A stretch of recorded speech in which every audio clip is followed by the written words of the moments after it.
You don't need to tell Aucklanders we've got a housing crisis because most families are living it every day. Firstly, we've got a desperate shortage of affordable rental accommodation.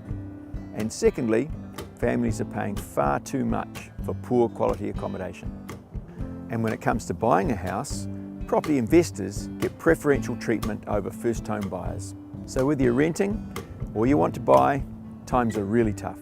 If you're renting your home, we'll be introducing a Charter of Rights that will focus on tenure, the amount of rent you pay, and warranty fitness standards for the property you have.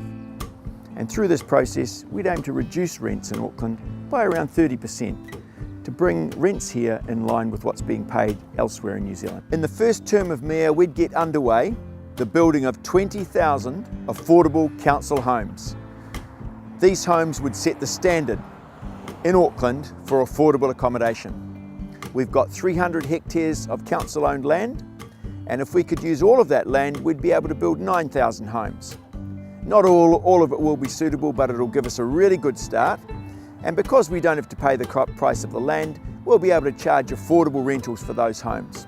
To build our 20,000 affordable homes, we'd also utilise the power of the council to borrow money at cheaper rates and also to do bulk buying deals with building suppliers. There are a lot of innovative ideas out there. For example, the Earthship homes, which are popular in the US. We can develop some of those ideas here ourselves in a really Kiwi way.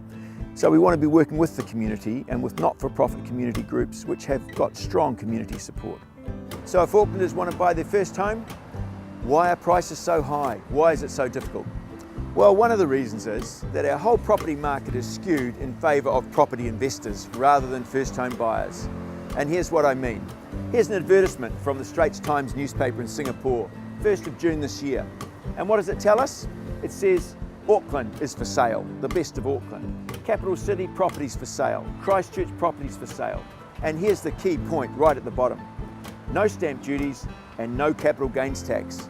What that means is that property investors are getting the best of everything. First home buyers are being left out in the cold.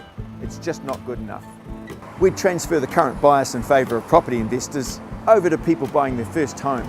And we do that by putting a tough capital gains tax on property investors at the same time as providing cheap loans to people through a Kiwi Bank home ownership account. In 1986, I bought my first home just around the corner here, using a post office savings bank home ownership account. And I had that account for 2 years, and I had to show that I could save money in a way that showed I could pay back a mortgage. We can do the same thing with a Kiwi Bank home ownership account today to give low interest loans to people buying their first home. Times have changed since then, but not the need for families to have affordable rental homes or the opportunity to buy their own home. So what can you do? There's two things. Firstly, you need to check that you're on the electoral roll at the right address, and you can phone this number to find out. And secondly, when voting day comes and the papers arrive in the mail, vote Minto for Mayor.